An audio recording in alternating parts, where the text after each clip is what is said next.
Bonjour et bienvenue dans le journal Anti-Guyane de ce jeudi 18 février 2010. En Martinique, le président de la République Nicolas Sarkozy a abordé les grandes questions de l'avenir institutionnel du département lors de sa visite. En Guadeloupe, le président sortant du conseil régional Victorin Lurel a officiellement dévoilé ce jeudi la liste de ses colistiers en vue des élections régionales de mars prochain. En Guyane, la colère gronde chez les commerçants de Kourou. Ils dénoncent les nombreux braquages dont ils font l'objet depuis plusieurs jours. Ce jeudi, le président de la République en visite dans le département a rencontré les grands élus de Martinique à la préfecture avant de se rendre à l'Atrium de Fort-de-France. Sur place, Nicolas Sarkozy a prononcé son discours très attendu sur l'avenir institutionnel de l'île. Premier grand point, celui du calendrier de la mise en place de la collectivité unique.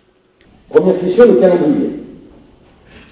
Je pense qu'il faut se mettre au travail dès après les élections régionales. Je n'ai pas l'intention de gêner qui que ce soit en engageant le travail alors qu'il y aura les élections régionales dans quelques semaines. Les questions institutionnelles sont des questions sérieuses. Je pense qu'il est raisonnable de travailler à un projet de loi statutaire qui pourrait être déposé au Parlement à la fin de l'année 2010 pour être voté au cours du premier semestre 2011. Quand je dis premier semestre, ça veut dire que je ferme la porte pour le premier trimestre, mais c'est pour qu'on ait des points de repère clairs. Autre point abordé par le chef de l'État, ceux du pouvoir d'achat, de la concurrence et du plan séisme de la Martinique financé à 80% par le gouvernement.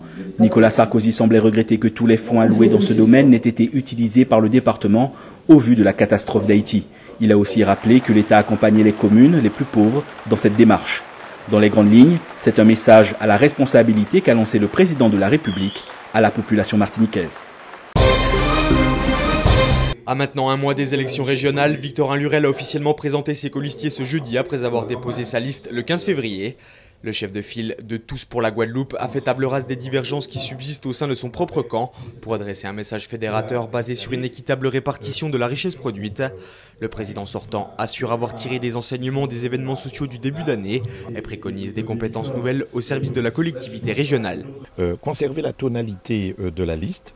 À savoir, c'est une liste à dominante de gauche, une gauche démocratique, éclairée, pas sectaire, mais en même temps faire venir des républicains.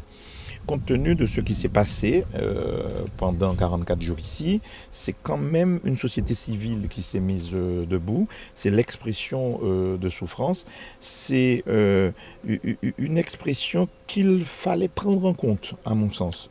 Un véritable projet de société pour celui qui entend faire du sectarisme son cheval de bataille, tout en prenant en considération l'évolution des mentalités.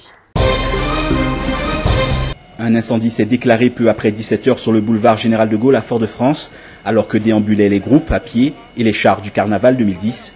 Les sapeurs-pompiers de la capitale ont été appelés pour éteindre un feu qui venait de se déclarer dans l'ancienne boucherie réputée de la place, Vendestock.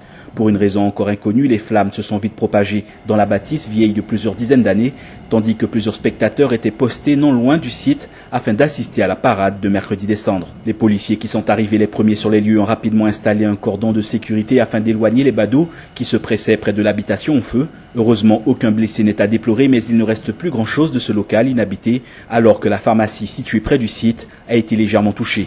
Jusqu'en début de soirée, les soldats du feu tentaient de maîtriser l'incendie alors que le trajet du vidé avait été dévié par les organisateurs. Cela fait maintenant plus de 15 jours que les agents du pôle logistique du CHU de Pointe-à-Pitre ont entamé un mouvement de grève en guise de protestation contre des conditions de travail jugées inacceptables. La quarantaine d'employés de l'unité de production des repas basée à Terrasson aux Abîmes dénoncent notamment l'obsolescence de leur outil de travail qui nécessite au quotidien débrouillardise et ingéniosité. Selon les syndicats CGTG et UTS-UGTG, la direction du CHU ne fait preuve d'aucune implication et fait même la sourde oreille face à la multitude de problèmes auxquels est confronté le personnel du pôle logistique. Défaillance, vétusté et insuffisance du matériel sont pointés du doigt par des agents qui ont une nouvelle fois rencontré leur direction cet après-midi afin de tenter de trouver un terrain d'entente. Il y a quelques jours, les chiffres de la délinquance pour 2009 étaient officiellement présentés par les services concernés autour du préfet Daniel Ferré et du procureur de la République François Schneider. Les données recueillies laissent apparaître une baisse depuis septembre après une augmentation enregistrée au cours des 8 premiers mois de l'année. L'embellie se poursuivrait même depuis le début de cette année.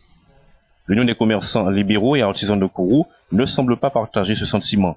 Dans un courrier adressé aux autorités, Le CLAC dénonce la multiplication des braquages opérés ces dernières semaines dans la ville. Les commerçants courrouciens réclament qu'il soit mis fin à ces attaques, dont certaines seraient ponctuées par des agressions. Quand le carnaval tombe en période de Saint-Valentin, cela donne un amour de défilé carnavalesque les dimanches et mardis gras. La fête des amoureux aura inspiré bon nombre de carnavaliers à l'occasion des dernières parades de Cayenne et Kourou. Les derniers défilés auront bénéficié d'un temps radieux. L'intense chaleur qui régnait tout au long du parcours n'a guère gêné les amoureux du carnaval. Pas plus d'ailleurs les carnavaliers eux-mêmes que le public venu nombreux. Rendez-vous est d'ores et déjà pris pour l'an prochain.